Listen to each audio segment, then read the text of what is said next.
Hi everyone, hi my Team Triumph, it's Carla here, and it's part 3 of our fundraising course. I'm kicking it, relaxing, I'm sitting on my floor in my sweatpants. I've got little ones, so sitting on the floor is the most comfortable and natural spot for me to be. I don't know if there's any other parents out there that know that feeling, but I usually just end up on the floor with them, so this is kind of this is my comfy zone right here. I'm not going to take up too much of your time this evening.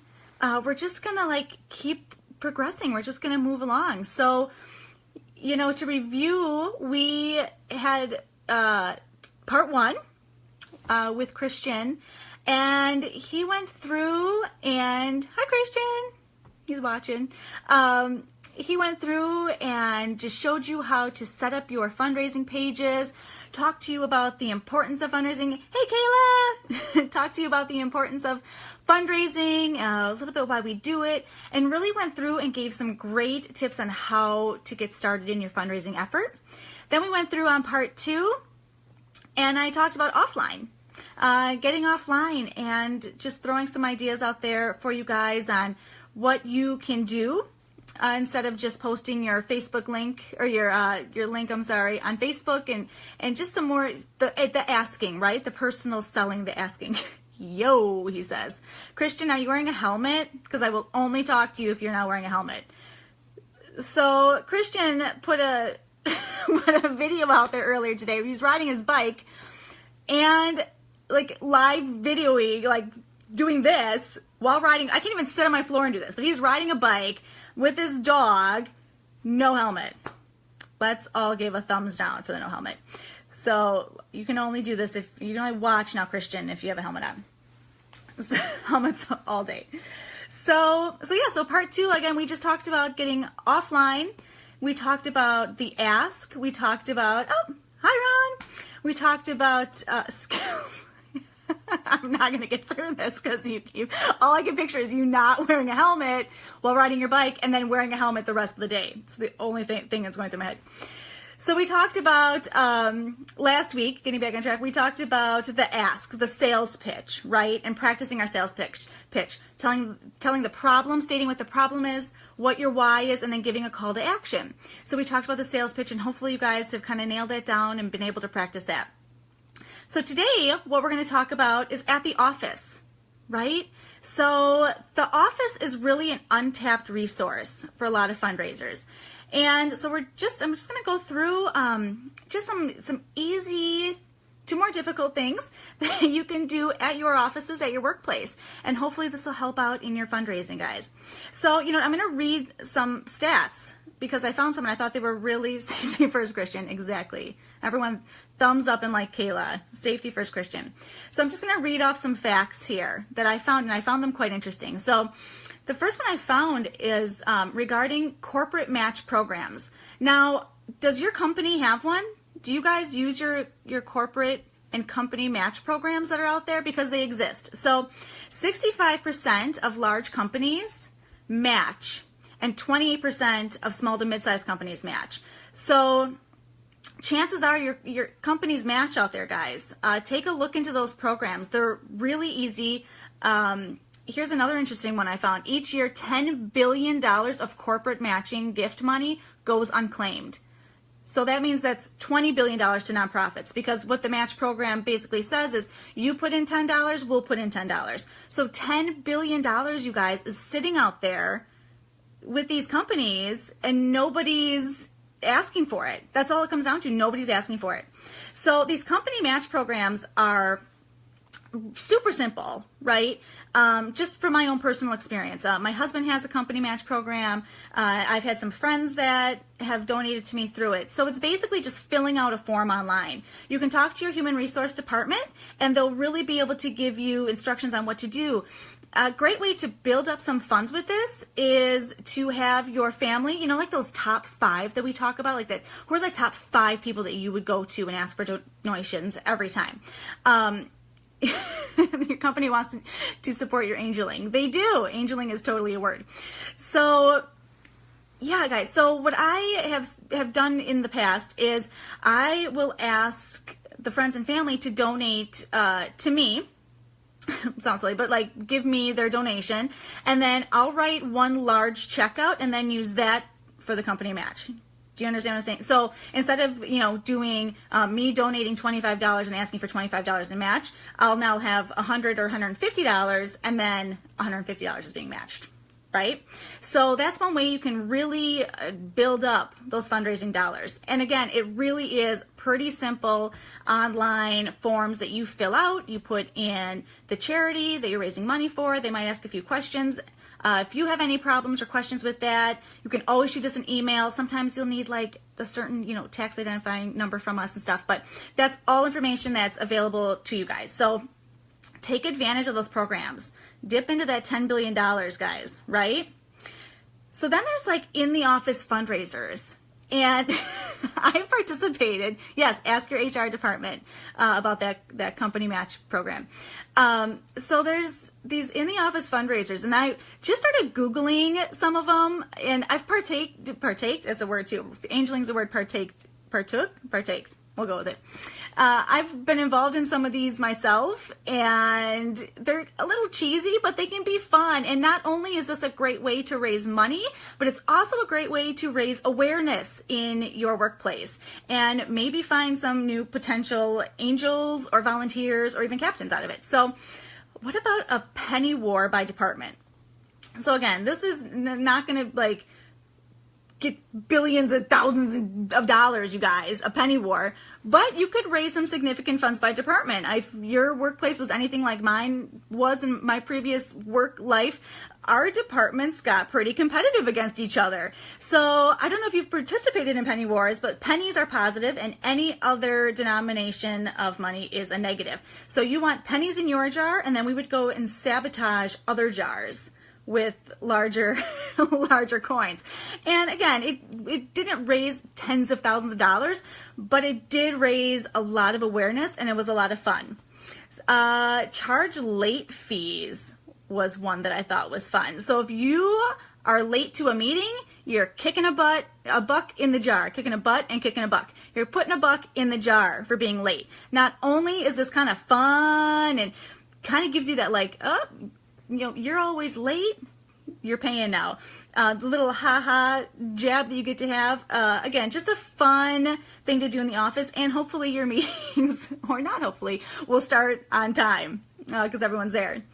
There's always a dress down day. Now, I know this is really popular with a lot of my teacher friends. They'll have a special jeans day at the school, and like on a Wednesday, and you can wear jeans or dress down if you make a donation to the charity. So that's a fun way too. Again, guys, this is not raising a ton of money, but it's raising a ton of awareness, which sometimes can be just as important. There's bake sales in the office. That's an easy one to do. Selling your baked goods there. That's always, people love food, right? Host a donut morning or a Kringle morning. You can only get some Kringle or some donuts if you make a donation. Everyone likes donuts and Kringle. Fuzzy slippers or high heels in the office. This was kind of a fun idea, I thought. So the employees can donate or can pay to have a coworker wear fuzzy slippers or high heels around the office for an hour. And, you just keep going around and kind of getting each other. That's a fun one. And then there's also, I thought this was kind of fun, a front row parking raffle. So how valuable is the front row in your office, in winter in Wisconsin? So now you're not even doing your fundraising while you're in season, you're doing it out of season. You're still raising all that awareness. It's something super fun during the winter months to, kind of get everyone out of the bah humbug mode that we get in here in Wisconsin. Or February, oh, the weather stinks, end of January, February. So maybe raffling off Angeling in High Heels fundraising challenge. Love it. So maybe raffle off that front row spot, right? How fun would that be? So again, just some, think of things that you can do in the office that, again, may not raise tons of money, bah humbug, Kristen says, tons of money, but you're having a lot of fun with your coworkers who ultimately are your family, right? Let's be honest, you spend enough time with them, and you're raising a ton of awareness for our organization. Then we get down to employee sponsorship. This is basically asking your company to invest in you. And this is, might not be so comfortable. So if it's something that, you've tried everything else in fundraising, you're a rock star fundraiser, or you're just feeling kind of feisty, get out there and ask for a sponsorship. Ask your employer if they will sponsor you in your race that's coming up. Ask them to sponsor you for the entire season, right? I mean, have them invest in you. Be bold. Ask them to hit that $100 or $250 minimum, you guys. Again, I'm going to read some facts here. So it says 70% of respondents in this particular survey I was reading strongly agree that employees expect their employer to be socially responsible, right? And 92% of employers noted that their customers expect them to be good corporate citizens. So these companies, like the executives of these companies, are feeling that pressure, you guys. They know that this is something that their employees and the communities want. They looking good, Billy Ray. You guys feeling good, Todd. Totally wrong.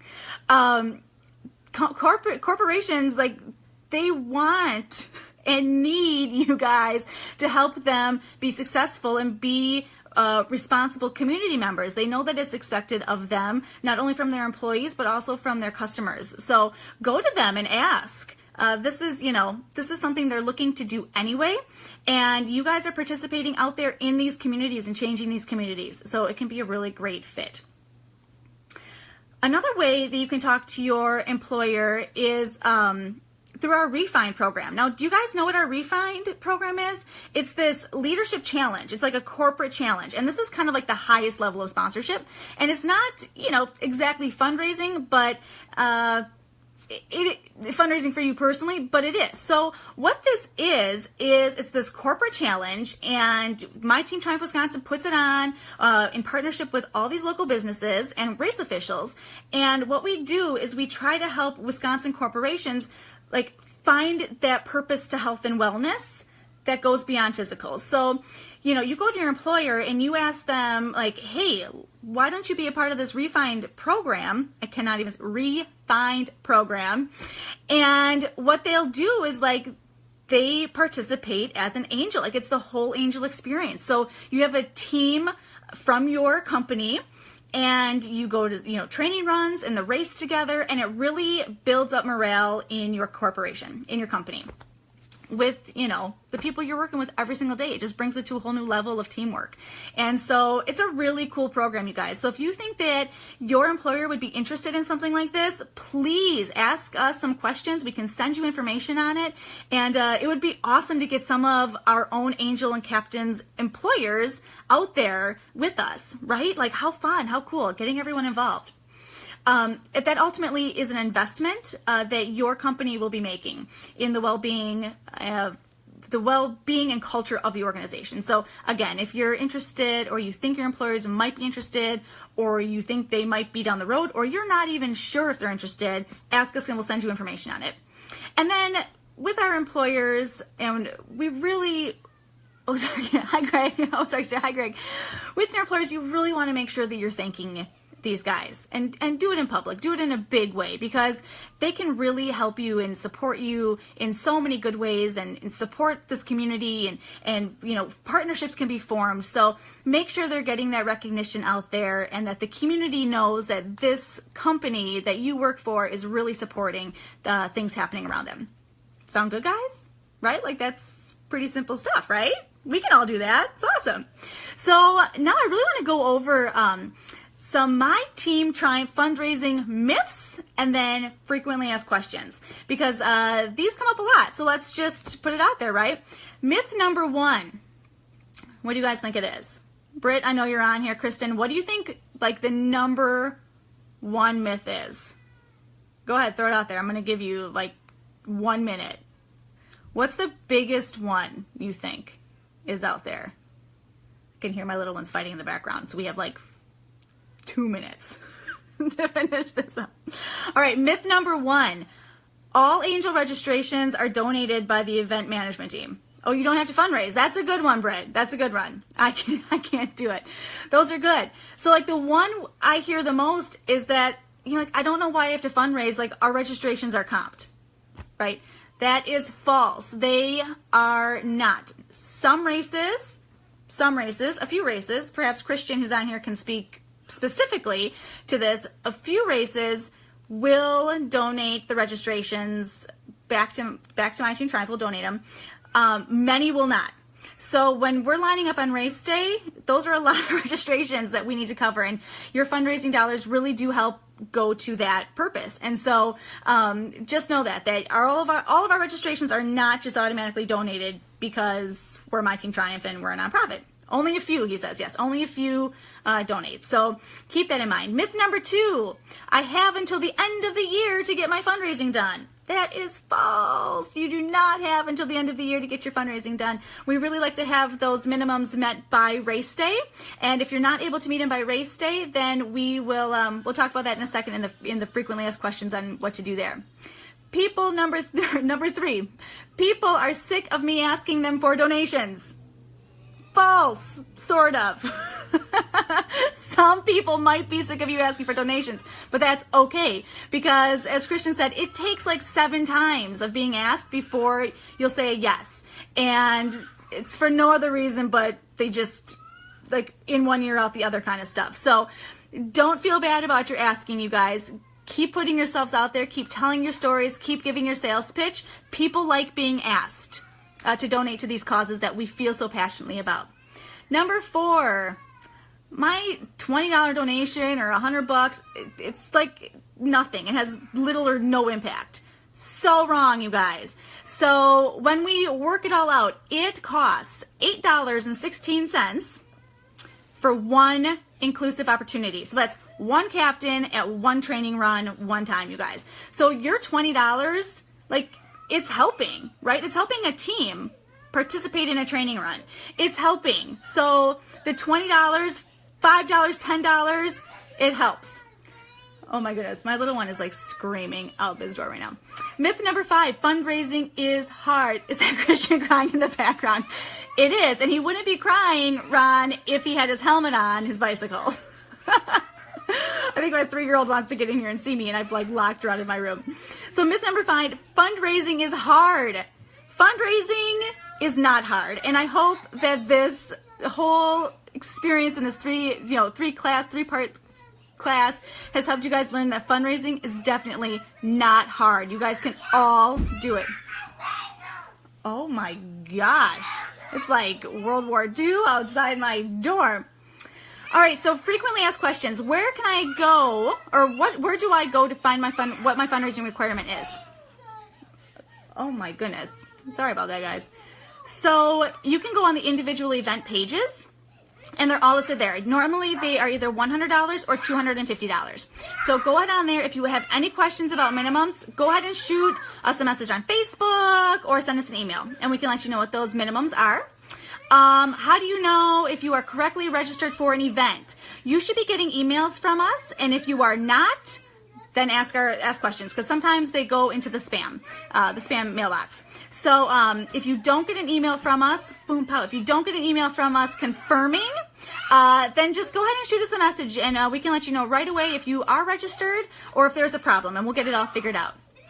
How do I register for an event? Well, hopefully you all know how to register for an event, but if you don't know how, you just go ahead onto our website and you listen to the screaming toddler. Oh my gosh, Jeannie's on there. Jeannie, I need your help. Stevie's going crazy outside my office door right now. If you don't know how to register, you go on to myteamtriumph-wi.org and go to the events page. And from there, you can choose your event and you can register as a Captain Angel or a volunteer. They are going to break down my door.